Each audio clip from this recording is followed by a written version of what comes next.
Assalamualaikum warahmatullahi wabarakatuh. Selamat pagi menjelang siang buat saudara-saudaraku seperjamuran seluruh tanah air. Pada kesempatan kali ini saya akan coba berbagi bagaimana teknis menyiapkan skumbung pasca budidaya untuk diisi kembali sampai ke bagaimana menangani backlog di awal-awal menjelang panen. Baik, jadi awal mula persiapannya adalah kita sterilkan dulu kumbung. Kita sterilkan kumbung dulu dalam artian memang kita sapu bersih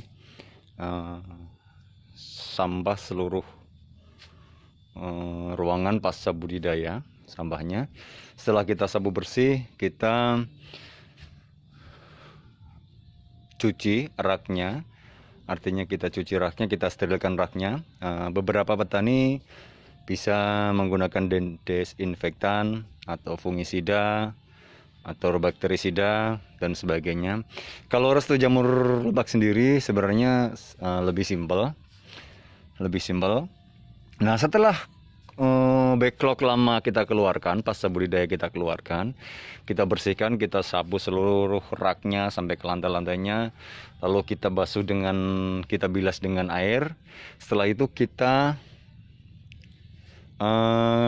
kasih air yang itu air rinso yang agak sedikit kental. Jadi kita semprot menggunakan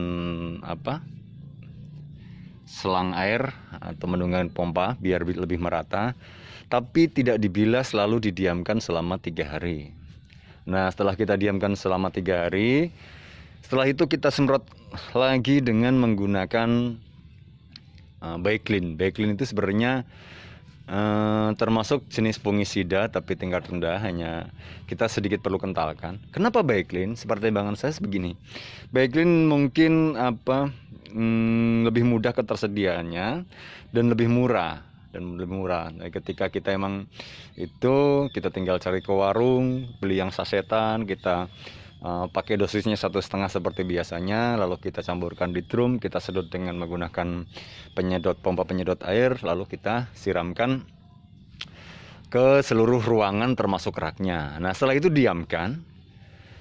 kita diamkan selama kurang lebih 1 minggu. Lalu kita boleh memasukkan backlog lagi yang usia backlognya itu sekitar 14 hari kalau log 1730, atau lebih mudahnya kita masukkan usia backlog yang pertumbuhan miseliumnya sudah sampai 90%. Jadi itu relatif aman sama gangguan kurem, relatif aman sama gangguan semacam serangga yang bertelur di situ dan sebagainya. Lalu ketika kita sudah masukkan, ini khusus untuk pemula sih sebenarnya, pemula. Setelah kita masukkan, kita buka kita buka penutup korannya, kita kumpulkan karetnya seperti ini. Bisa langsung kita buka posisi 80-90% itu, atau bisa kita tunggu sampai penuh. Itu hampir sama aja, karena memang melihat sikon, artinya ketika kita disibukkan dan nantinya akan terlupakan, ya kita langsung buka aja, nggak apa-apa. Ukuran 90%.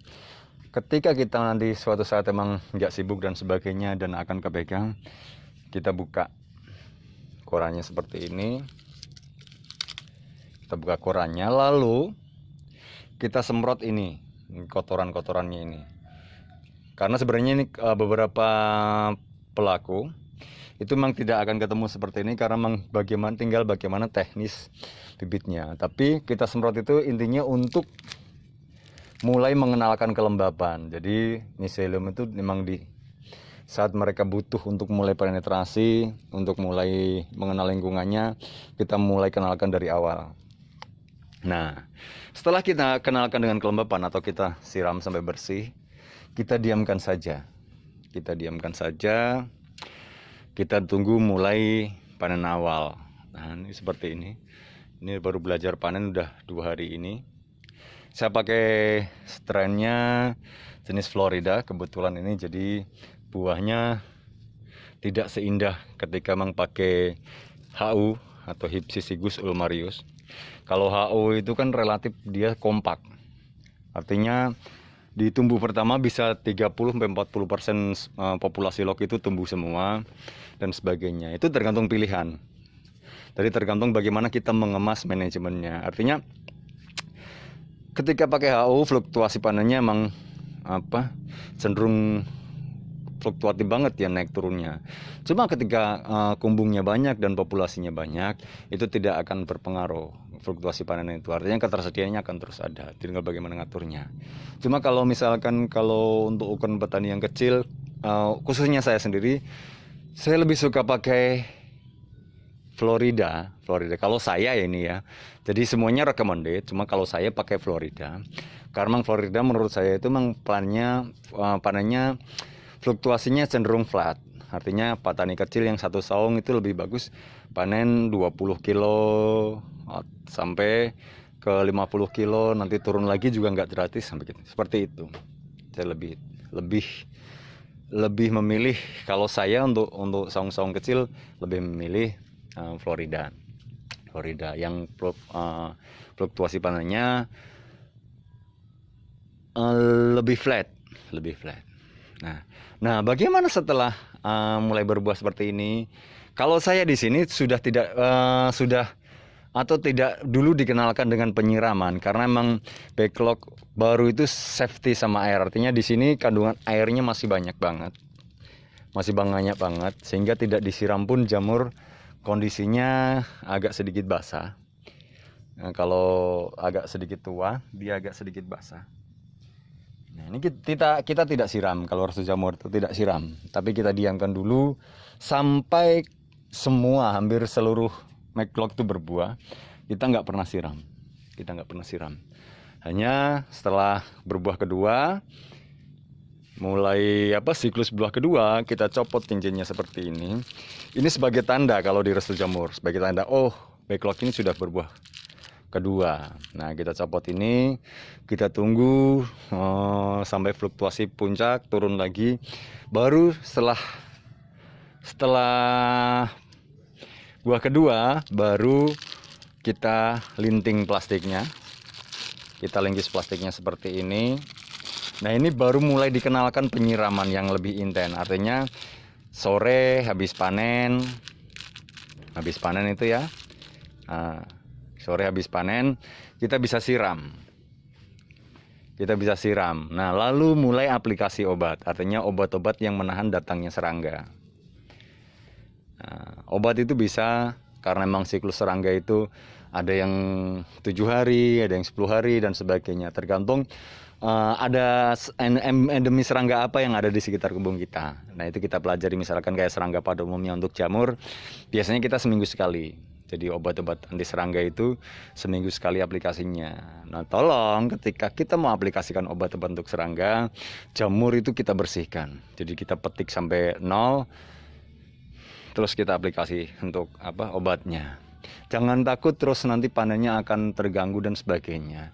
Aplikasi itu tergantung kita, situasional. Artinya kalau ya sudahlah, yang untuk hari ini, hari Senin ini misalkan kita siram obat serangga untuk 2 rak atau 3 jalur gitu ya. Selasa 3 jalur dan sebagainya. Jadi jamur tetap kondisinya, panennya tetap stabil, tapi bisa terobati, bisa diantisipasi untuk datangnya serangga. Nah, kami di sini setelah buah ketiga, ini kita potong plastiknya. Jadi kita potong plastiknya itu sebagai tanda kalau backlog itu sudah buah keempat atau buah terakhir. Itu sambil kita menunggu media itu kering. Media nanti kering perlahan, nanti kan kita buang, kita bakar enak. Jadi kita mengeluarkan backlog upkir itu, lebih enteng dan lebih cepat untuk ditangani. Kira-kira seperti itu. Lalu bagaimana settingan atau desain untuk penyiraman? Kalau saya sih restu jamur lebak, si murah meriah saja. Artinya murah meriah saja itu seperti ini. Saya hanya menggunakan satu sanyo, satu tambungan air yang 1500 liter itu untuk per sebentar 9, 9, 18, 36 ribu atau sekitar 40 ribu. 40 ribu log itu satu tambungan air, satu mesin pompa air yang kecil yang ukuran 9 meter itu, terus instalasi pralon seperti ini. Terus setiap kumbung hanya kita taruh satu keran selang seperti ini. Setiap kumbung kita taruh keran selang seperti ini. Terus selang itu yang penting cukup sampai ke ujung saung. Terus permukaannya kita kasih nozzle seperti ini. Sebentar. Nah, permukaannya kita kasih nozzle seperti ini. Nah, ini kita hanya cukup menyalakan sanyo atau mesin pompa air. Kita instalasi, kita desain langsung dari tambungan air seperti ini. Nah, ini desain seperti ini. Satu mesin cukup untuk 40 ribu atau kumbung 4 biji. Nah, saya pakai ini untuk kumbung ini, kumbung sebelah, terus sama kumbung sebelah sana. Nah, ini cuma satu. Nah, kumbung sebelah sini. Nah, ini dua ini. Ini cuma satu pompa air. Jadi sobatku bisa dibuat satu paket. Artinya setiap 4 tambungan satu, pompa satu dan sebagainya. Jadi karyawan juga nyiramnya bisa enak. Misalkan ada 4 paket, karyawan 4 nyiram bareng gitu ya. Satu paket tidak membutuhkan waktu lama. Hanya ketika kita nyiram jam 4, jam 5 selesai, atau jam 3, jam 4 selesai, hanya sekitar 1 jam untuk nyiram itu. Nah, kira-kira seperti itu ada sesi kali ini. Mudah-mudahan bermanfaat dan mudah-mudahan sobat-sobatku perjamunan selalu dalam motivasi yang tinggi, selalu sabar, selalu pintar bagaimana terus memperbaiki manajemen usahanya. Demikian, selamat pagi dan selamat bekerja.